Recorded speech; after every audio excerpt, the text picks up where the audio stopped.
Peace, family. I don't really have a joke today to start this one off. I want to talk about this whole Starbucks issue on Iyapo Yapa.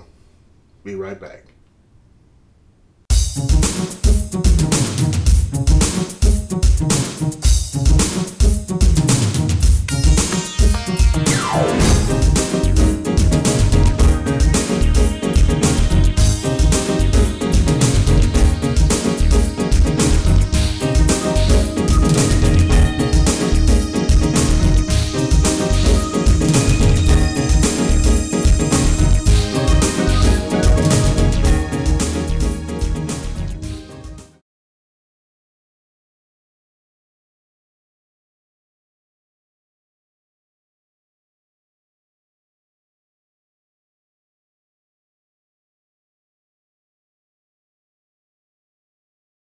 Family, I've been giving this a lot of thought, and anyone who knows anything about me, knows anything about my channel, also knows that I tend to not speak on trending issues, and that's only because, like I said prior, that everybody talks about it. You know, there's no place that you can go on television or on social media where someone's not talking about this.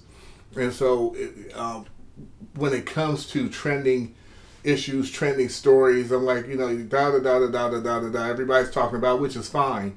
But if there's nothing I think that I can lend to the conversation, I let other people talk about it, people who can talk about it, you know, more intelligently than I do, or are more informed about it than I am. So that's why I don't do it. But I'm starting to see an issue, and the issue is this: you have like this call to boycott Starbucks and so on, and I brother, I get so I start getting really upset when I see our people protesting and talking about boycotting Starbucks and to make these things right and all this different stuff. Kevin Hart says some, you know, some foolishness about making it right. Look, even in that context, doesn't this remind you of something? Does this not remind you of something? There it is. Now look, people who know my channel and know my stance knows that I'm about separation. I'm about reparations, okay? But I am about separating. Not segregation, separation. I am about separating. And what I'm looking at every time that we have some issue that happens, like what happened at the Starbucks and so on, we start converging on the restaurant, converging on the coffee shop, converging on the company, and all this different stuff. You know, demanding that they treat us right and all this. One of the worst things that ever happened to the black community was when we integrated into the white community. We were on our way to actually building strong communities, and we had before, and each time that we did, you know, they got burned down or blown up. But that's not even the point.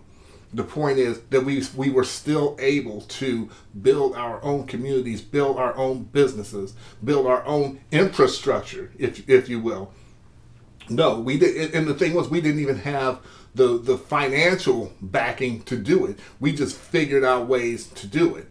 And had we continued on that trajectory, the United States for us would look like an entirely different place. And that doesn't mean we will be running the United States. That just means that our position in the United States will be totally different. It was integration that destroyed the black community. Okay, and even before Martin Luther King was murdered, he was coming around to understanding that same thing, the very thing that he had worked for so long, the very thing that he ended up eventually dying for, was that he was trying to integrate. And then he said himself, I fear I may have integrated my people into a burning house. And so every time that we see something come up with like one of these Starbucks issues or whatever, we go and start begging them, begging white people to let us into our spaces. They don't want us there. And it matters that they don't want us there. It matters that they don't want us there. So what are you going to do? Force them to let you be there? I've said before. I've said it before, and I'll keep saying it. When we go to these places where we're in white people's spaces, and they look at us like we're dirt and spit in our food and hand it to us, then we all go and boycott. And so after that, and they're losing money or whatever, they change up and they smile at you and they welcome you in, and then they serve you the food that they spat on. So what? They're smiling at you. They still don't want you in there. And I don't understand the whole fact, or the fact that we even have black people that are running around doing this, and men, as far as leading these boycotts with blowhorns and like that, shows a serious lack of leadership. A serious lack of male leadership in the black community. That's one of the things that we're also going to start talking about in a black man's journey. But there is a serious lack of leadership. We are a reactionary people. Those of you, men and women, and if you're a man or woman who knows how to play chess, teach your children to play chess. If you don't know how to play chess, learn to play chess, because it's all about strategy. And one thing that I have taught my son, and that we started doing when we play chess now, and my son is pretty good. He's actually better than me now. He's only beaten me a couple times, but that's only because he got too cocky and would make a bad move every now and then. They would lose him the game. But ultimately, ultimately he has become a better player than me. And as we teach our children to play chess, I set down one rule. Whenever we play chess, anyone who knows anything about the game of chess, you have black pieces and white pieces. Traditionally, as a rule of chess, the white piece always moves first. Always. Unless I'm playing a computer, if I'm playing chess and I move a piece, okay, and I'm the first person to move, it will be the black piece that moves first. I don't care how you traditionally play the game. I don't care about what the traditional rules are. Okay?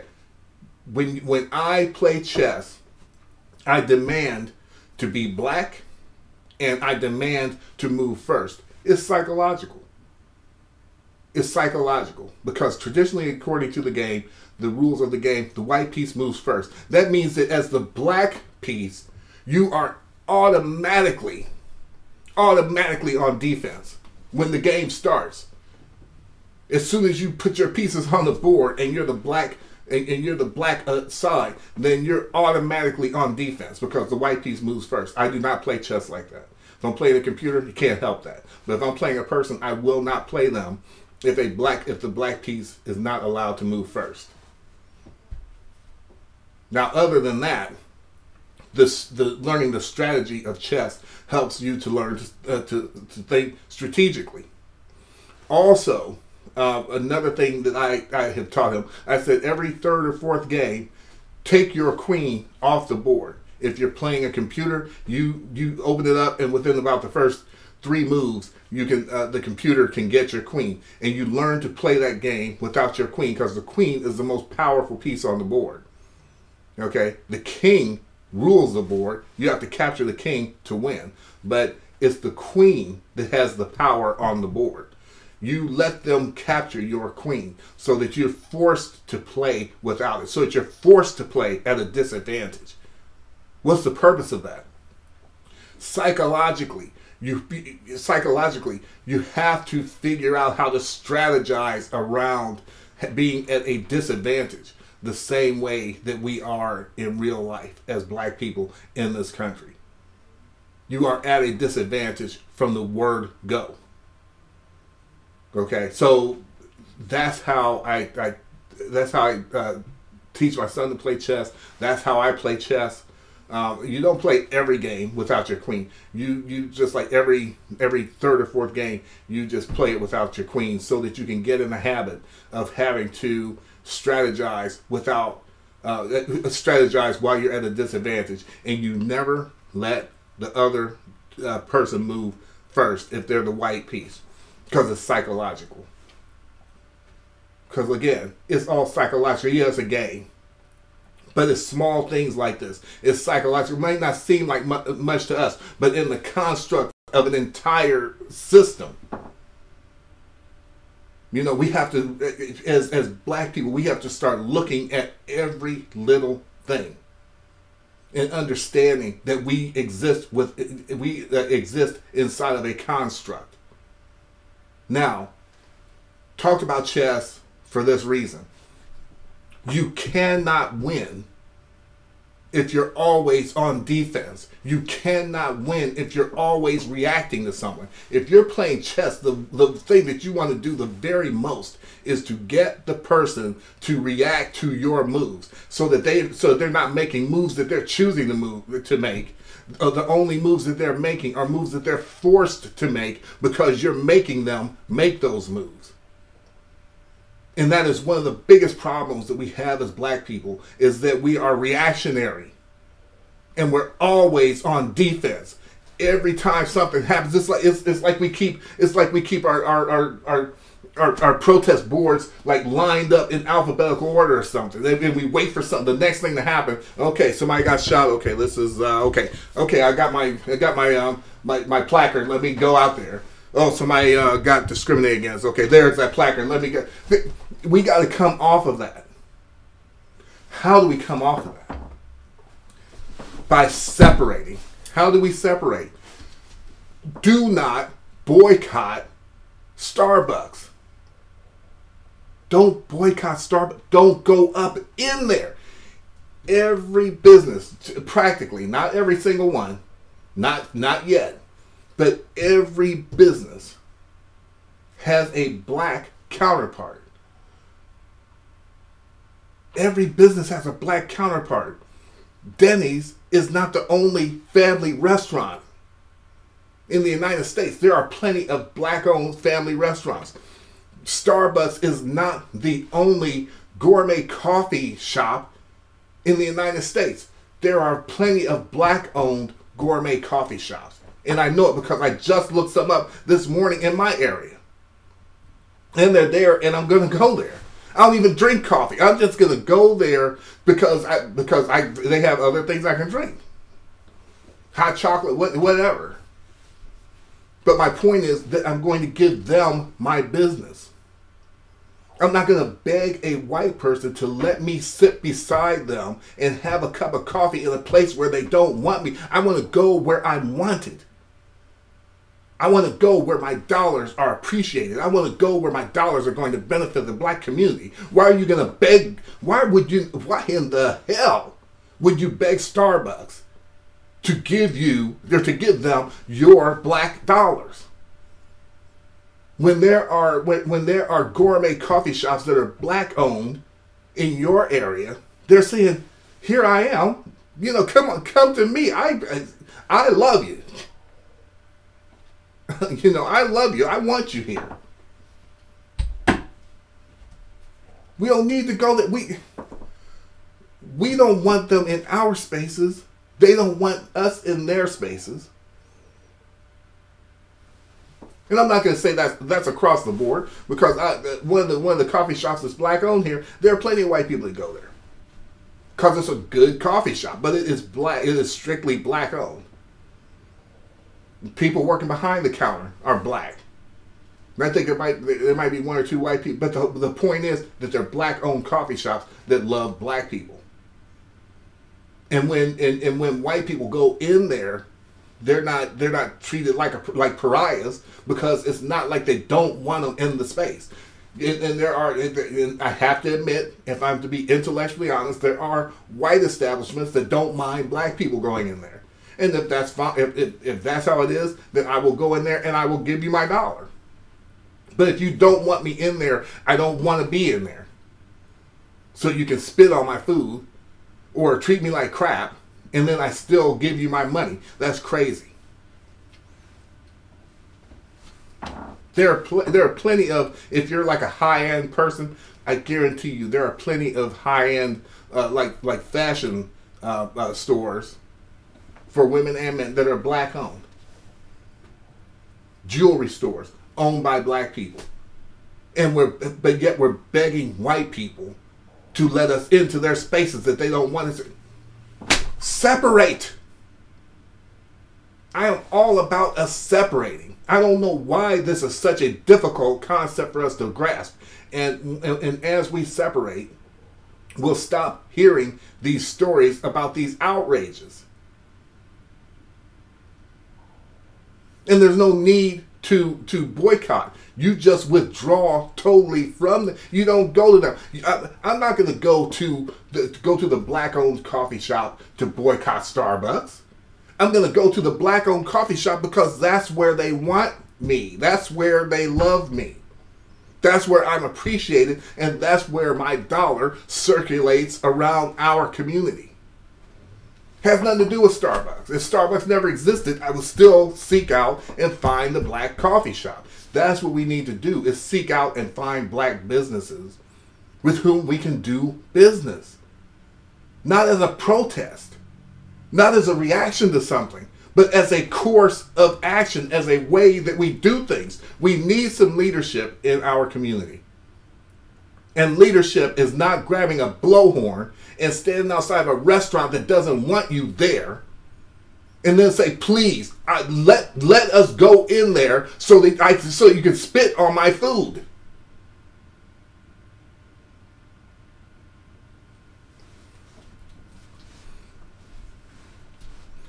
I haven't done the test yet. A Black Man's Journey live tonight at 9 o'clock.